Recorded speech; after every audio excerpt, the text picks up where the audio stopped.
Time for another review right here on Album Review TV, Beyond the Reviews. My name is John, and today I will be reviewing the debut album Welcome Oblivion by How to Destroy Angels. This project was formed by Trent Reznor and his wife, Mary Queen Mandig, as well as their art director, Rob Sheridan, and, of course, Atticus Ross. The goal of How to Destroy Angels, you might ask? To provide a new creative outlet for all of these members, especially Trent Reznor and all of his creativity. Was the goal met?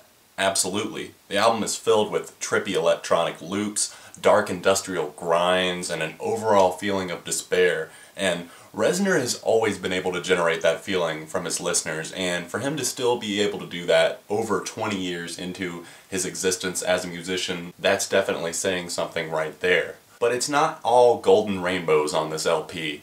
Now, there are moments where the album just drags its feet and really seems to lose focus and just falls off into oblivion, if you will. Just because you're making that emotion, that dark feeling that I was talking about, doesn't necessarily mean that it's always that entertaining or that interesting to listen to. Songs like Keep It Together, Too Late, All Gone, and Recursive Self-Improvement really like to test my patience as a listener. Basically, the test seems to be, how long can you stay on this track, John? How long can you go before skipping to the next song? These three tracks in particular, I know a lot of the album does, but these three in particular that I've mentioned really use a lot of loops and a lot of repetition, and that after a while just gets very old to listen to. In my opinion, they're the hardest listens on the album and the hardest ones to get into. But focusing more on the positives, the album starts off with this up-tempo track called The Wake Up, and it sounds very modern and electronic,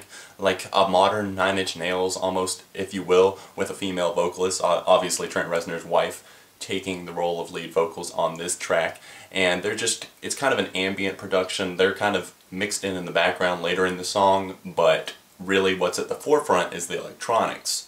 Like I said, this one is more of an upbeat track, and for it to transition into Keep It Together, the album just kind of loses momentum there for a minute and just seems like an awkwardly placed second track there for Keep It Together. There really are a lot of cool moments on this album though. Some of the experimental electronic sounds actually work quite well and pay off in the long run, but that's in the sense that they've created something quite unique on a lot of these tracks, but a lot of them they've made something that just seems a little bit repetitive and dull. Let's go ahead and touch on the key tracks to the album and my personal favorites. Now, the one I already mentioned, The Wake Up, we're not going to go into that one again, but the next up and my overall favorite on this record is The Loop Closes. Now, I reviewed the EP if you want to hear more of my thoughts on that, an Omen EP. They sampled some of the music off of their upcoming full-length album, which I'm reviewing now, so if you want to see the EP review, link down below. Now, The Loop Closes, many people say, oh, it's a sequel to Closer by Nine Inch Nails, or it's a rip-off of Closer.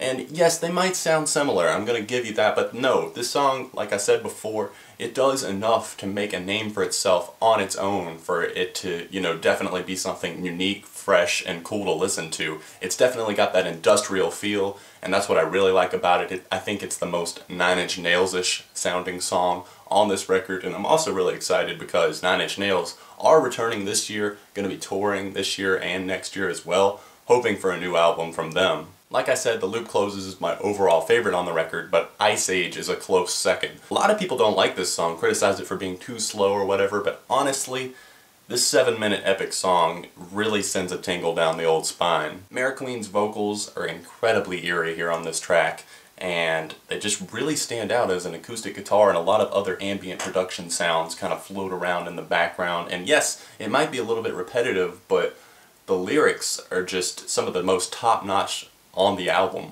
I almost want to imagine, even though I've seen the official music video, I want to imagine the band just sitting in a freezer somewhere recording this, like a meat freezer or something, playing this, and I think it's really cool when a song actually lives up to its title. It gives that chilling effect, therefore, Ice Age. And The Sky Began to Scream is another one of my favorites. I really like that one, and just the way, I don't know, it flows. Something about the flow on that track just seems right. Welcome Oblivion is another one of my favorites on the record and a key track.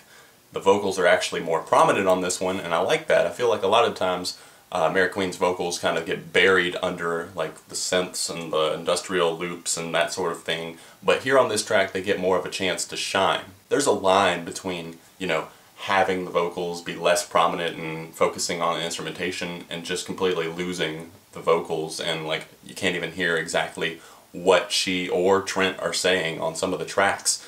And I feel like both of them have a lot of passion in their voices, especially Mary Queen on some of these tracks, but it gets lost at times. Welcome Oblivion, the title track, has a pretty cool electronic progression throughout the song, and it's definitely one of the highlights on the record.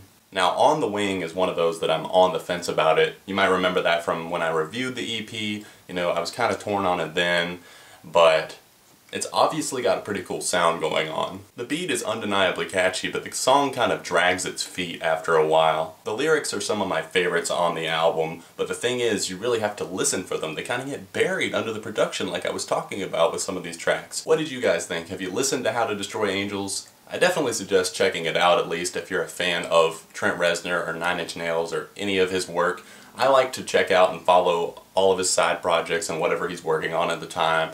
You know, like the Girl with the Dragon Tattoo soundtrack, that sort of thing. And I'm excited for Nine Inch Nails' return, and I can't help feeling like this is just kind of something to tide fans over, and I don't really know if there's going to be like a lot of studio albums from this group or not. They're all pretty busy with their own personal projects, so we'll see if How to Destroy Angels returns with a second record. Really, I have a hard time getting into some of these tracks, but there also are a lot of great ones. So let me know what you guys think in the comment section down below. I hope you guys check out the record, hit the like button on this video, share it with a friend. Thanks for all the support, guys, and thanks for watching Album Review TV, Beyond the Reviews. Thanks for watching and supporting, guys.